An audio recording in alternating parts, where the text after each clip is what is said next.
Pro Group Management, workers' comp that works for you.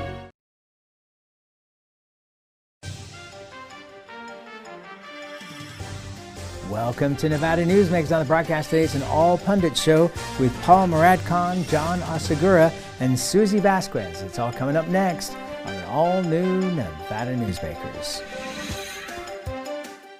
Hello, is this D&D Roofing? Yes, it is. How may I help you? You did such a great job on my roof. May I speak to the owner? I am an owner. Oh, can I speak to your supervisor? Sure. How may I help you? I love your work. May I speak to the owner? I am an owner. We're all owners. Well, that's why at D&D we work so hard to keep your home safe and sound. Oh, no wonder. D&D Roofing and Sheet Metal. Local, employee-owned, here for you. Retail's impact on Nevada's economy? Enormous. 8,600 businesses, large and small, employing 145,000 workers. And last fiscal year, retail paid tax on nearly $60 billion in sales. We're the Retail Association of Nevada. We support retail, we help it grow, and we mean business. RANNV.org. Pro Group Management specializes in providing industries with the necessary components to satisfy and exceed workers' comp requirements. Every business has unique needs and specific regulations. Pro Group Management stays ahead of the curve, providing up-to-date services to keep your industry in top form. Discover how we simplify your tasks, improve efficiency, and reduce expense to keep you moving in a positive direction. Pro Group Management, workers' comp that works for you. Truck drivers are some of the hardest working people you'll meet, delivering over 70% of America's freight and 92% of Nevada's. When there's a natural disaster, they're delivering critical supplies to help those communities recover and rebuild. Every sector of the economy and our nation's military rely on truck drivers. So let's take a moment to say thank you. On the open road or city streets, our truck drivers are rolling to make our economy and our nation stronger. Trucking moves America forward. This is Nevada Newsmakers with host Sam Shad, a no-holds-barred political forum. Now, from the Nevada Newsmakers broadcast headquarters, here is Sam Shad.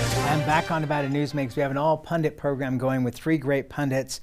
Paul Moradkhan is here. He's the Senior Vice President of Government Relations with the Vegas Chamber. Susy Vasquez is Executive Director of the Nevada State Apartment Association. And John Oceguera is the former Speaker of the Nevada Assembly and currently works with Strategies 360. Starting with you, John, and we're going to go around the table with this. But your thoughts on the events of January 6th in the state capitol? In the United States Capitol. Well, thanks, Sam. It's good to be on the show again. I appreciate you inviting me. Boy, I tell you what, I used to tell the people in the state legislature, the new folks that when they'd come in, I would say, you need to respect this building like it's a church. Important things happen here, and we need to have that kind of decorum. What I saw at the federal level, I don't even know how to describe how mortified I was by that. It's just it was just shocking to me. I mean, words don't describe what we witnessed there. Susy, your thoughts? Similar to Mr. Oceguera, I mean, just shocking. It was, I think the whole nation was shocked to see what was unfolding in DC. And definitely, I mean, it'll be interesting to see how we move forward. Do you have confidence that as you see the changing positions already in the Congress, that and especially the fact that the Congress went back to work to certify the election that night, did that give you confidence that moving forward that we can bring it back together? Absolutely. I mean, we're Americans. We, endure a lot and we overcome a lot. So it wasn't surprising to see them continue on with what they had planned for the day. It was nice to see, and it was encouraging to see as well. Paul, your thoughts? Well, I think just to echo what John and Susie said, I mean, look, the attacks on the Capitol were disturbing and they were wrong. I mean, Congress did the right thing, to your point, Sam, to come back that evening to show A, continuity of government, and B, to complete the work they were there for, and to accept the report on the Electoral College. And I think that was a clear message to the American people that they are there and that the Republic will stand. John, do you have concerns with the legislature just about to come into session in Carson City, that we're going to see problems in Carson City from either side? Well, yes, I'm concerned. Look, our building is one of the few state capitals in the country that there's no metal detectors. There's no, you can freely walk in and out. And that's the way we have tried to keep it for forever. Back when I was serving in the legislature, we tried to do a few things like the bullards that are around the building, so you couldn't just pull a truck right up next to the building. But for the most part, the access is free there. You can just walk in and go into the gallery. During these kind of tumultuous times, that is concerning. The legislative police force and the Capitol Police both do wonderful jobs. They're amazing professionals. They're all former law enforcement from somewhere else, generally, retired or in the area. So they're all great people, and everybody will look out for each other. But look, I think people have to be on guard that there is the potential for, someone to do something untoward, and I'd hate to see that in our state capitol. All right, but let's be realistic here. Is this not the time now to put in metal detectors at the legislative building if people are even allowed into the building from the public or the lobbying corps? Yeah, no, I think in the past that what I just said was the norm, but I think now people would readily accept that preventative measure. You do that in a lot of buildings, federal buildings, other buildings, airports. So I don't know that people would think twice about walking through a metal detector. And quite frankly, I think the time's come. Susy, one of the concerns from lots of lobbyists that have been on the program and from members of the public that have contacted me privately to say, we're concerned about getting access to our legislators. Teresa Benitez Thompson was on the program, and she was talking about, this is still a work in progress, that they are working on trying to work with the governor on limits for the building to allow more people in there, because at the moment only 50 total are allowed in there, which would be taken up by the legislators and some of the staff. So what are your thoughts on access to the building?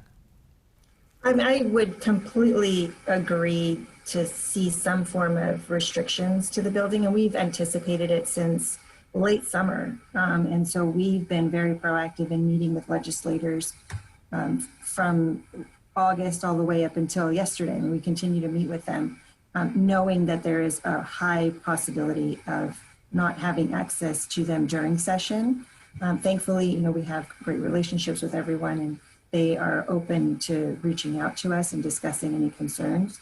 So we have been planning on not having access to that building. And it looks like that's probably what's going to come to fruition, unfortunately. And it will pose some challenges, but I'm sure that we'll overcome them. Paul, obviously you're in the same boat as these other two folks. Communication is so important, but the chamber does have meetings with legislators both on the state level and on the congressional level constantly. What are your concerns going into this session? Sure. I think for us, for the two special sessions, it was a different apparatus, right? They were meeting as committee of the whole. It was a very narrow agenda. So, it was not an ideal situation, but it was something you can maneuver through and still get hold of legislators either through Zoom or on phone calls or texts. When you're moving to a legislative session where there's already, I think, 850 BDRs and 150 pre-filed bills already submitted, and trying to understand the logistics of how that would operate on a virtual format, I think, to your point, they're still trying to figure it out. The chamber does believe there needs to be some type of hybrid or limited access to either through appointment setting or some type of way that there is still that way to interact into the building. We do have faith that there will be some type of format that will be that allows some type of access, at least for the first month or two, as vaccinations become more available in the public, as legislators are vaccinated, LCB staff and lobbyists and the general public. We would hope that those movements would move forward for more access as the months move by in the Capitol. You know, on the list that's been presented by the state, that lobbyists are right above journalists in the line of who's going to get the vaccinations. I'm kidding, of course. That makes sense. So you have something to write about if we're not in the building. Mr. Speaker, correct me if I'm wrong here, but the legislators have to be in Carson City in the state capitol for the session, but not necessarily in the building. Is that correct? That is correct, and that was something that we discovered during the special session, that they could operate in Carson City outside of the building. And, you know, that's one of the main issues here. The logistics of putting together this session are mind-boggling. I can't even imagine. I mean, because, you know, and I don't have any thought, I don't have a thought on what's right and what's wrong, but on the very left, you'll have some folks that don't want to even come in the building at all. And on the far right, you'll have folks that don't believe there's an issue and will not wear a mask even if you tell them to. So, like, I don't know how you bring those two groups together to come into that building. I'll just comment. I was talking to one of my colleagues in Arizona yesterday, where the Arizona legislature just convened. They had two opening ceremonies, one for those who would wear masks and one for those who would not wear masks. And like literally they redid the whole ceremony twice just for the opening day. Amazing to me. Susy, what's your thoughts on that? You know, we had actually a good meeting yesterday.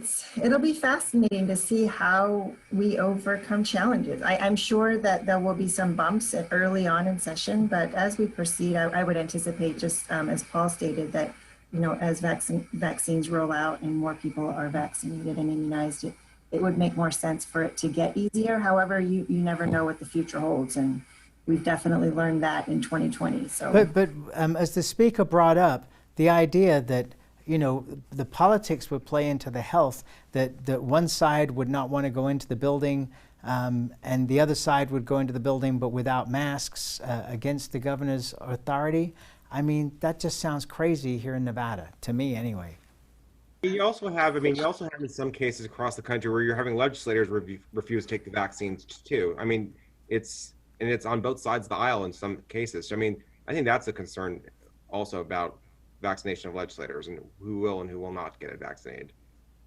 So, I mean, has there been any discussion on how you, boy, I'll tell you, this becomes such a complicated issue because, you know, look at all the diseases that we have cured through vaccinations. And yet now we're in a situation where in the most remarkable time frame, we have more than one vaccine to be able to aid this country in getting back to normal. We have an economy that's shattered that needs to be rebuilt. And people are saying that they're not going to take the vaccine. I mean, that just sounds, I don't want to say crazy because people have their own reasons. Some people have had vaccinations and they've gotten sick from them. Not necessarily got that illness, but have gotten sick from them. But it just, it's beyond me.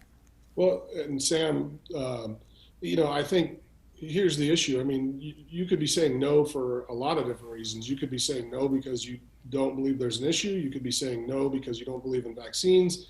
You could be saying no because you don't want to take the vaccine in front of your constituents and you don't want the backlash because of that. There could be a lot of reasons you're saying no, but if everyone in that building is not vaccinated, it's going to be a challenge, right? Because not just the legislators, the staff that supports that building is, you know, some 250 plus folks that support the legislators and what happens in the legislature. So, I mean, rapidly vaccinating that whole entire building would very much help, but I just don't know how you get there if people refuse to get vaccinated.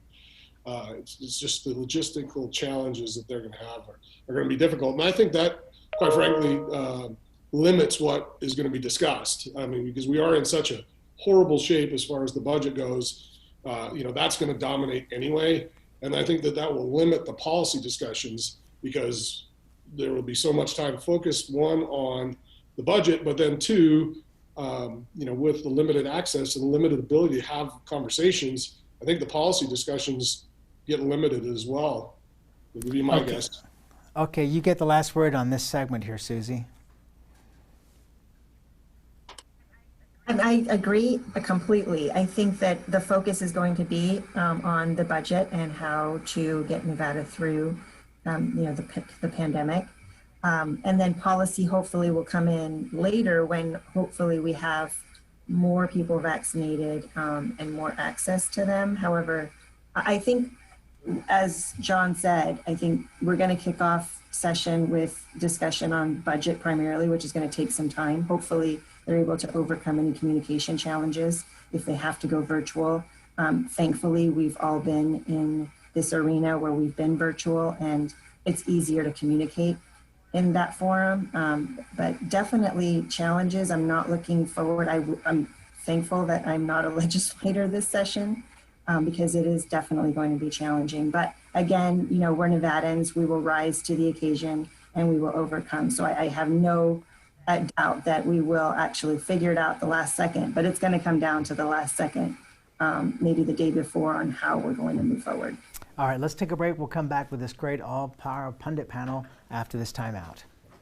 Get in on the action at the Tamarack Casino and win your share of $100,000 guaranteed. Now through February 27th, plus 5 times points every Friday. $100,000 guaranteed at Tamarack Casino. Your good times are at Tamarack.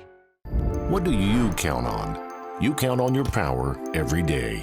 At NV Energy, we've always powered what's important to you. But we're not looking at the past. We're focused on the future. While our standards are high, our rates will remain low.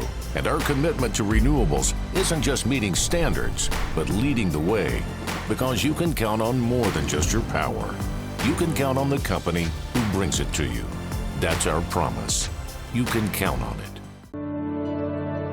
Because of UMC, there's a wide open road ahead of me. Because of UMC, she can grow up with her twin sister. Because of UMC, I'm here to help you. UMC, the highest level of care in Nevada. The signs and symptoms of cataracts can start out small with subtle changes in your vision. So don't wait. Be proactive and take your vision into your own hands. If you're experiencing the onset of cataracts or just have questions, contact your eye care professional or call Eye Care Associates of Nevada today. Dr. Hiss has years of experience specializing in the surgical correction of eye disorders and has completed over 84,000 vision correcting procedures. At Eye Care Associates of Nevada, we'll change the way you look at the world. Get in on the action at the Tamarack Casino and win your share of $100,000 guaranteed. Now through February 27th, plus 5 times points every Friday. $100,000 guaranteed at Tamarack Casino. Your good times are at Tamarack. This is Nevada Newsmakers. And back on Nevada Newsmakers, we've got an all-pundit show going here with a great panel. Susy Vasquez is here, John Oceguera, and Paul Moradkhan.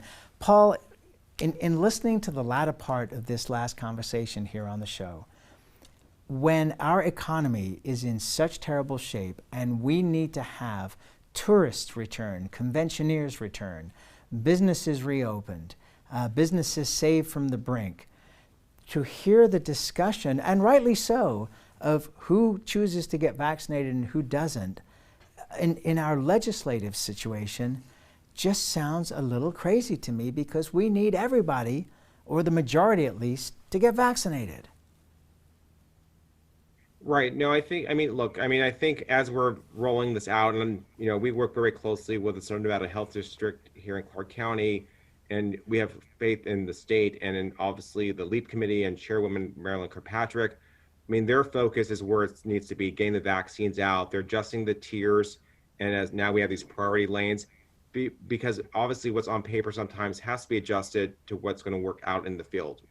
But what the chamber has said all along the last almost year now is, if you care about the jobs, you care about the economy and social services, wear your mask, socially distance, wash your hands, and now get the vaccine. If you really care about the state and your economy and your job and your family, do the right thing and take those measures. It comes down to those basic principles from our perspective.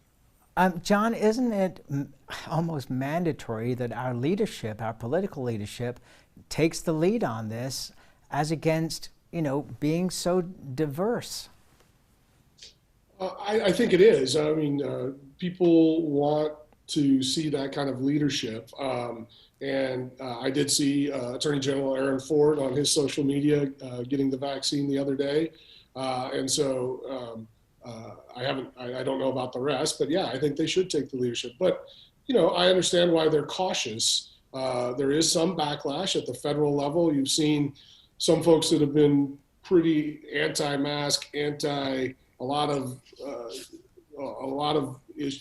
anti anything that's going on with the coronavirus, and they were getting their vaccine, and people were calling them hypocrites, right? So I get that they see that there could be some political backlash, but for the public health, for the public safety, get the vaccine, of course.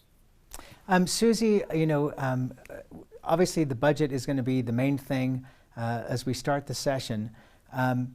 Do you think that there is any appetite for raising taxes versus cutting the budget? I mean, it makes sense to introduce some form of discussion on raising taxes. Unfortunately, we're in a position where we may have to.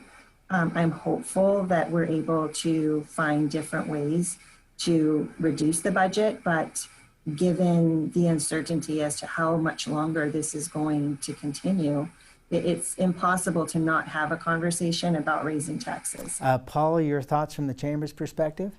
Sure. I mean, with this pandemic, I think you're hard pressed to find a sector or broad-based component of the economy that's doing well for taxation. With the amount of unemployment we currently have, does a modified business tax increase make sense? Probably not. It probably won't generate the revenue you need.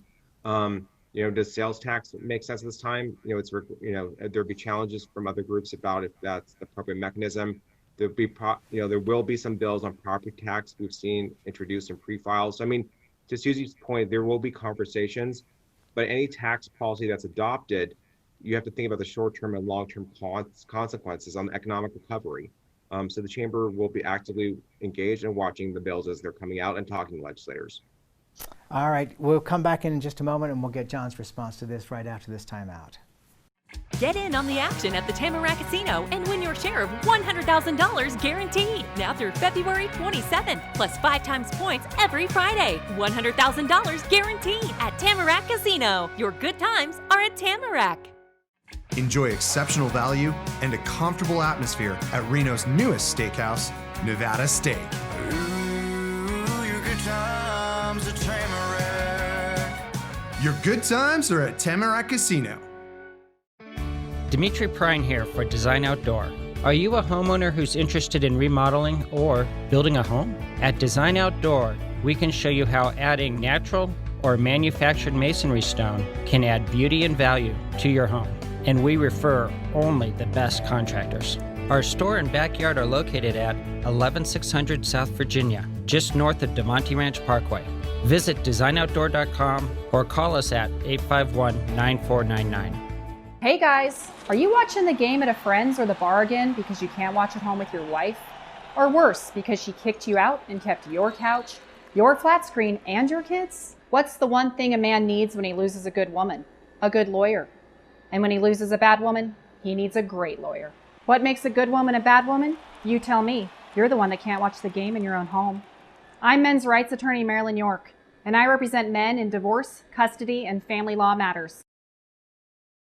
Everyone is talking about opioids, but they're not the only drugs that can be harmful if taken in large quantities or not as prescribed. You also need to be aware of side effects from anxiety drugs, muscle relaxants, sleep aids, and stimulants. Mixing prescription drugs with other drugs or alcohol can be dangerous. If you take an Ambien with a glass of wine, it may be enough to stop you from breathing. Prescribed drugs can be just as dangerous as illegal drugs. Take medications only as directed. This is Nevada Newsmakers. And back on Nevada Newsmakers, for our All Pundits show with Susy Vasquez, Paul Moradkhan, and John Oceguera, the former Speaker of the Nevada Assembly. Your thoughts on the potential for the discussion on taxes and actually enacting any? Well, so let's just give a little quick historic perspective, right? The legislature, the governor has swept all the accounts, has swept remaining any fees and things that are out there to take. He's asked for a 12% reduction in budgets. They've come in to do a special session. Now he's asked for another reduction in budgets. We're into essential services now.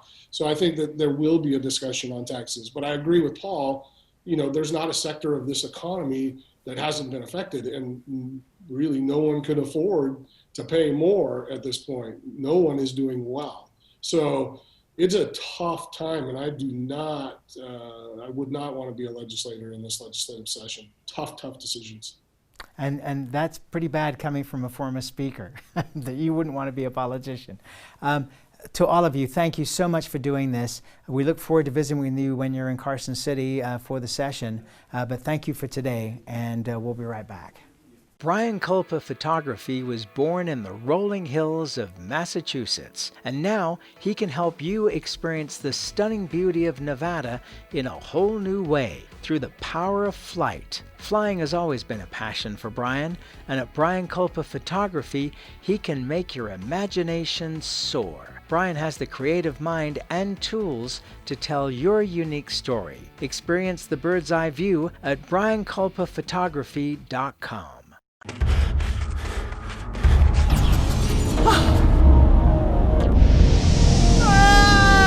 Hey, Dad? Are you learning? This place is great.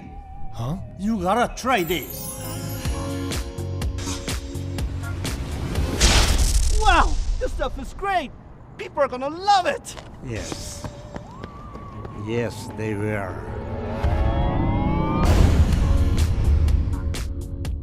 As you know, Reno is booming. Toll's development company is helping it grow with insightful design and development, building community with every project, adding beauty, adding excitement, emphasizing our shared humanity. Reno is becoming bigger. Toll's development is helping it become better, more livable, more enjoyable. To learn more, go to tollsdevelopment.com. tollsdevelopment.com. Take a look at Pro Group Management and see how your workers' comp requirements can be met head-on. By taking a proactive approach, Pro Group can assure that your company is meeting or exceeding state and federal standards. As you move forward in your industry, Pro Group moves with you, simplifying regulatory tasks, clearing the way so you can get the job done and look to your future success. Pro Group Management, workers' comp that works for you. You can now watch Nevada Newsmakers on YouTube. Just go to YouTube and search for Nevada Newsmakers and become a subscriber. We'll see you on the next broadcast. Thanks for watching and listening.